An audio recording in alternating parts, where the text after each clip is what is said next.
Hey, I'm going to give you a quick lecture. I say quick, you know how it is. Probably don't. I mean, I'm your new teacher, but you're going to find out relatively quickly that I try and do things quickly, and I always end up talking too much, and then it explodes. But I'm going to give you a lecture on Anglo Saxon history and themes. Our first unit in English 12 is Anglo Saxon literature, and the Anglo Saxons were people who lived 1,500 years ago in Northern Europe and England, and we need to know something about them and their culture before we can understand their literature. And so this is the part of English class. It's kind of like a history class, and gives you all the context that you need to understand the more complicated things that are going on.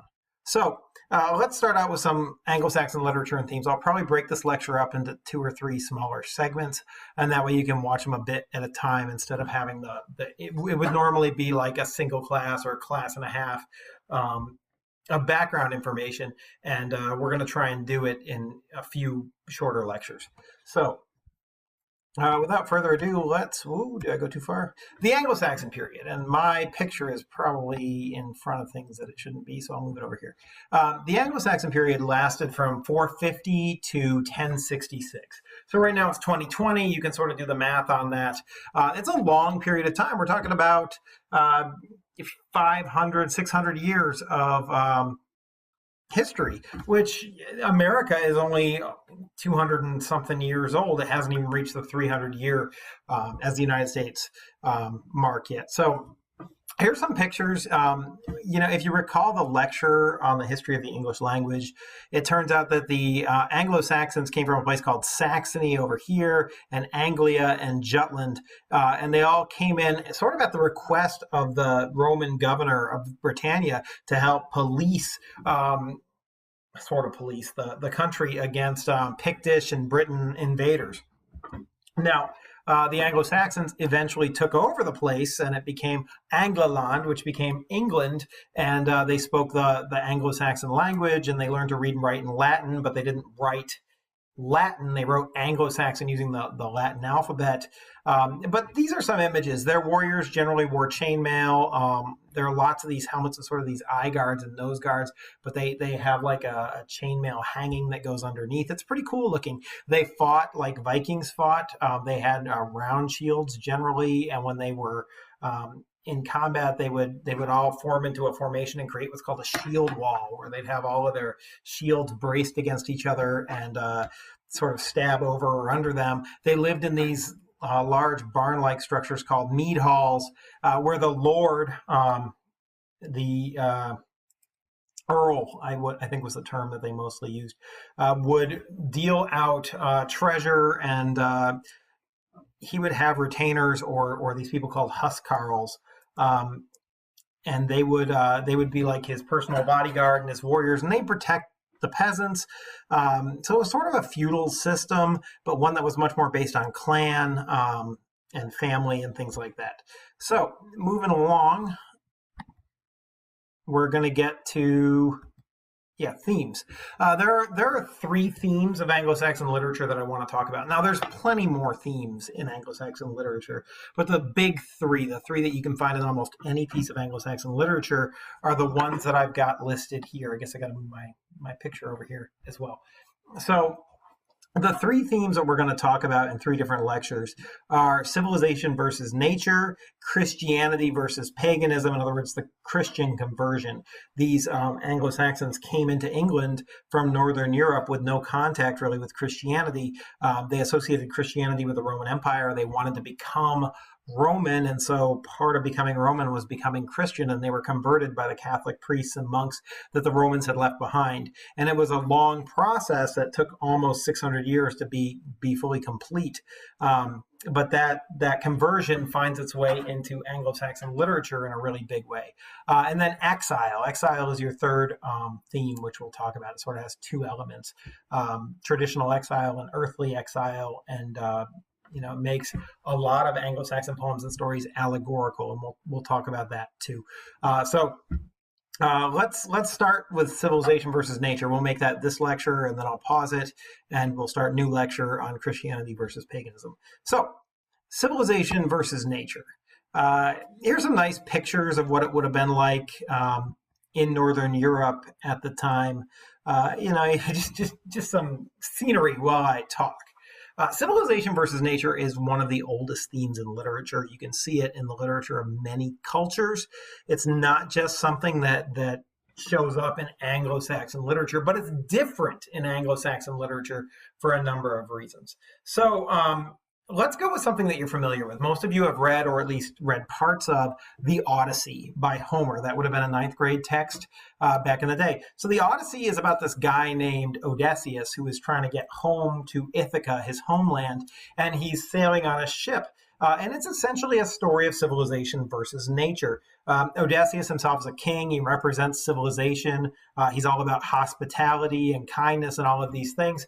And he's trying to get home to his loved ones, to his family, to his quote-unquote civilization. What stands in his way? A guy named Poseidon, who is representative of the ocean. He represents nature. And so, the Odyssey is a civilization versus nature story at its core. The Cyclops has no rules of civilization. The Sirens, Scylla and Charybdis, all of these things are manifestations of natural phenomenon. Even Calypso, who seems to be one of the more civilized villains, she turns his guys into pigs. She turns them into, natural creations. And so it's definitely a civilization versus nature story, but civilization versus nature in Greek stories is relatively tame and relatively civilized. And I think this has to do with where they are geographically. Let's say you're a Greek sailor and your ship sinks in the middle of the Mediterranean. You fall into the, 65-degree water. You swim to shore, you lay on a sandy beach and dry off. And then you walk up and you pull some olives off a tree and eat them. Odysseus gets stranded so many times, but never is he in fear of dying due to the elements. There's a fear of drowning, but that's really about it. Now imagine you're a Viking. You're up in the North Sea in the middle of a hailstorm, and your Viking ship hits an iceberg. You fall into the 30-degree water and freeze to death. No, let's say you don't pull a jack and you get out of the Titanic and you swim away and you climb up on the rocky shore and you lay there in the hail and snow to dry. Oh, wait, that doesn't work. All right. So then you climb the cliff until you get to the top and you pull a pine cone off the tree and eat. Yeah. So much harder to survive in a northern climate against the elements than it is in a Mediterranean climate. And so the elements take on a much more vicious, a much more dangerous feel. You can see the picture of the wolf and the bear I've got on here. This is the kind of house people would have been living in back then. I got a picture of the North Sea, and you just get a sense of what it was like up there. They were always on the verge of death. You couldn't farm. Your growing season was very short. Hunting was a tricky business. You go out in a climate like this and you break a leg while you're out hunting, while you freeze to death and die. They had no medicine. Believe it or not, the average life expectancy of an Anglo-Saxon was something like 26 years. So most people died. Now, that doesn't mean that people didn't live to 80. Some people did. But infant mortality was really high too. Lots of people died in childbirth. There was no medicine. So you're always one famine or one plague or one injury away from dying. And so nature takes on this sinister tone. It's a villain in the story of humanity. It's always trying to creep in and snuff out the light of civilization and destroy it. And so you'll find that Anglo-Saxon heroes are often pitted against natural enemies. When we read Beowulf, we're going to find that Beowulf's primary enemy, this creature called Grendel, is sort of like a werewolf. It has all kinds of natural qualities to it. So anyway, I think that's enough to sort of go on to give you a sense of their life expectancy and their hardships. All of those things are true. But adding to the civilization versus nature feel, the Anglo-Saxons, this would be like the height of their technology, this barn-looking building. It's called a mead hall. It's where the lords of the Anglo-Saxons lived. It's the best kind of building they could put together and the biggest and the most impressive. These Anglo-Saxons, if you recall, they conquered Roman Britannia. And so they inherited a place that was full of Roman baths and palaces and walls and aqueducts and roads. And all of these things surrounding them are slowly decomposing. and falling apart. And so they're living in sort of a post-apocalyptic world. Do you ever watch one of those TV shows where people are occupying a world? These people have sort of been reduced to a barbaric situation. They're riding horses and they have swords or whatever. And here they are living under the ruins of skyscrapers. That's how it would have felt to be an Anglo-Saxon living in post-Roman Britain. All of the infrastructure that you can't keep up, the buildings, the fabulous palaces are crumbling around you, and you lack the capacity to repair or improve them. And so I think it's hard for us to picture this now because we live in an age of science where improvements are constantly coming at us. But from the Anglo-Saxons' point of view, the world's golden age had passed and everything was fading. And so a lot of times they would look at the history of the planet, the history of Earth, and they would think about it in terms of like a human lifespan. Like human beings, we're born young and we grow to what's called our prime. And once we pass our prime, we move on towards old age. And so they thought that the golden age, the Roman Empire, was essentially the prime of the world, and that they were living in sort of the old age of the world, and time was ticking away until the world's demise or death. And so it's a very bleak outlook. Just to sort of put it in words for you, and I would put this in a notebook or something like that if you happen to have one. The Anglo-Saxon view on civilization versus nature is essentially that civilization is good, but it's weak and it's doomed. It's a force for order and light in a dark, chaotic world, and we can do everything that we possibly can to expand that light and to help bring order to the world and stop the chaos.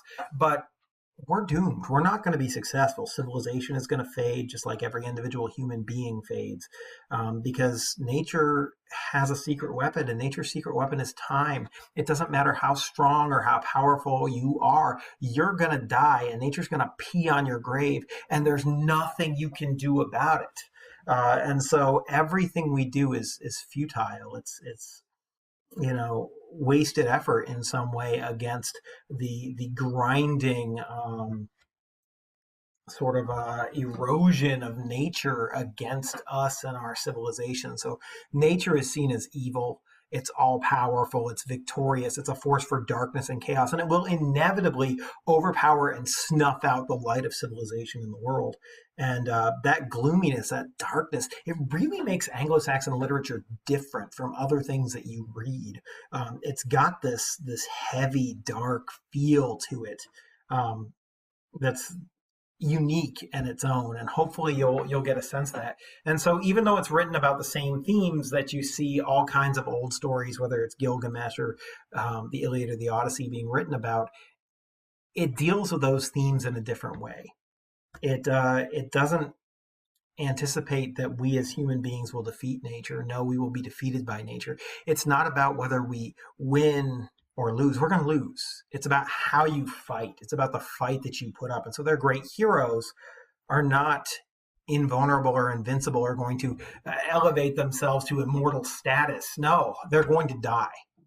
But they're going to put up such a fight that it's worthy of being remembered in song. And so that's sort of the civilization versus nature angle of Anglo-Saxon society.